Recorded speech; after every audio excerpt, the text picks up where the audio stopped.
What is happening, Body Shop friends? Just got a fresh coffee, headed back to the office, and I wanted to share with you a quick message. There's a problem out there for body shops right now where they're having a hard time getting customers to choose them over the competition.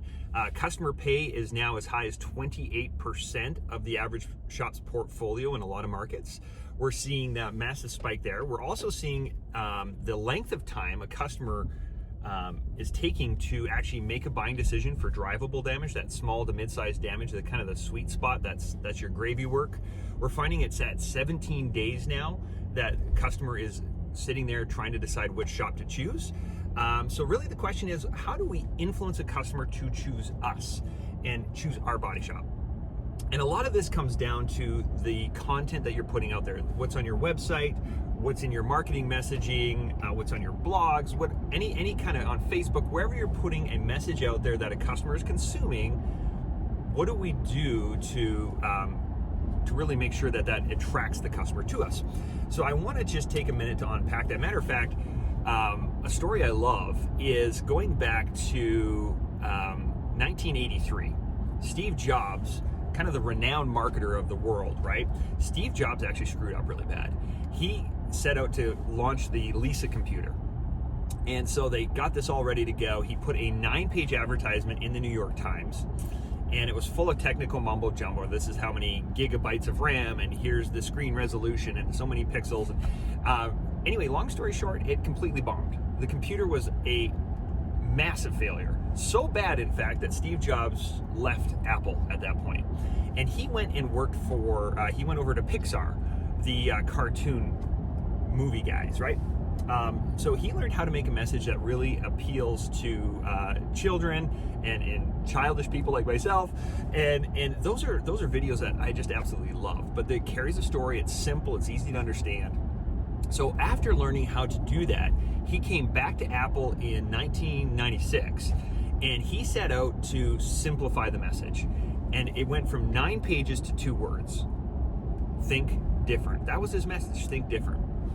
And so that was really powerful message to me is we need to unclutter our message. There is a ton of noise. Your customer's seeing, depending on market, between 5,000 and 9,000 marketing messages per day on all the social media channels and radio and TV and billboards and everything around you. You're getting served up a ton. So you have to cut through the noise and have a message that resonates. So how do we do that? The number one mistake that I see is shops will often talk about themselves.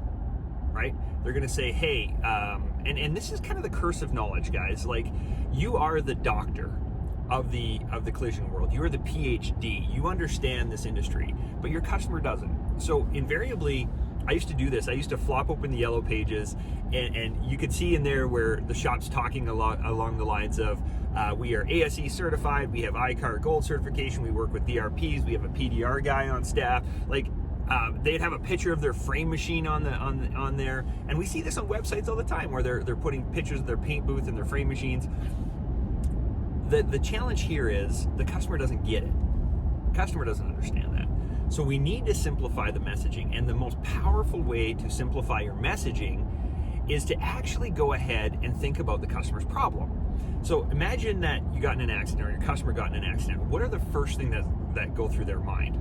Right? They might be like, oh crap, I just got in an accident. Then they're going to think, what do I do next? Maybe they're like, oh, I'm hurt. What happens in that case? What will I do? Should I file an insurance claim? Who do I call? A high degree of uncertainty, right? So think about, I'd actually encourage you to write down 5 or 10 things that go through a customer's mind when they're trying to deal with an accident, okay? And that is the problem that you need to solve with your messaging. So if your messaging is appealing to a problem that customer has, it is a lot more likely to land. If you're talking about how wonderful your paint booth is and it has, so many BTUs, customer don't care. The customer wants to know who can solve my problem. What they're looking for, especially in a time of distress, which this is a distress purchase.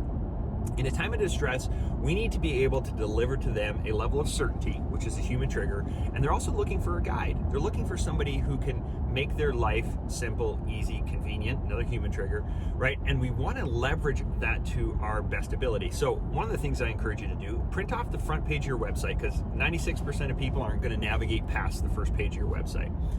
And take a red pen once you've printed that page off, take a red pen and circle everywhere on your website you're solving that customer's problem. Okay? And so if you're solving that customer's problem and you're addressing their concerns in their time of need, that's a good sign. If you're not, it's time to reevaluate. Okay? So that would be something that I'd highly encourage you to do. But think about even news channels. They always start with, oh man, big weather system moving in. There's going to be, tornadoes that are going to hit you today. They always start with what is going to affect that person. What is the problem that they want to make you alerted to? And that grabs your attention. If the news anchor got on there and is like, hey guys, want to let you know today I got a new computer, and matter of fact, we got this great table that we can actually have all these good servers, so we have faster speed internet here in the bill. You'd be changing channels so quickly. Right? So the objective here is go after the thing that's affecting the customer the most. Make your message address their problem. Be the guide. Show how you can make their life better and address those concerns. And that is how you get more magnetic content out there that people are naturally attracted to. That's what we are naturally going to look for, is that guide. The next thing I would encourage you to do is make sure when you're doing your content, you have a way to collect the lead, collect the customer information.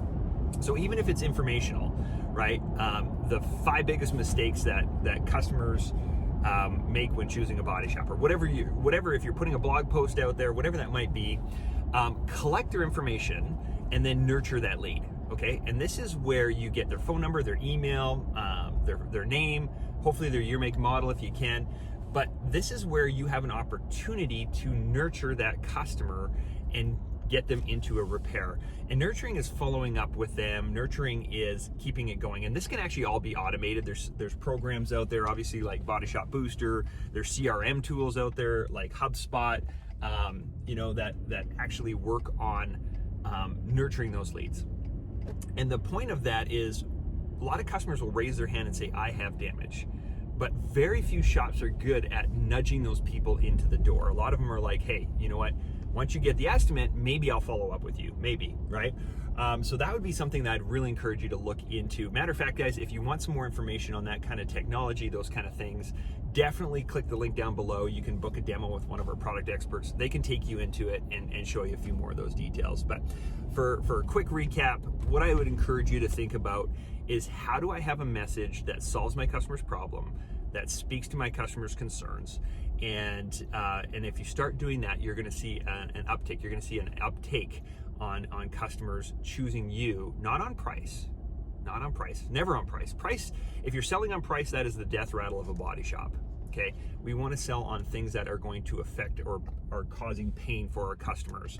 So we're talking things like safety, longevity, resale value, all those things that I would say that need to be front of mind for that customer. Price should never be more than 15% of their overall consideration. So if you're getting your messaging put together right, it will be a powerful thing. Guys, I hope you found this helpful. Just about back to the office now, and I'm going to leave you to it. Get out there, crush it, and we'll talk to you again real soon.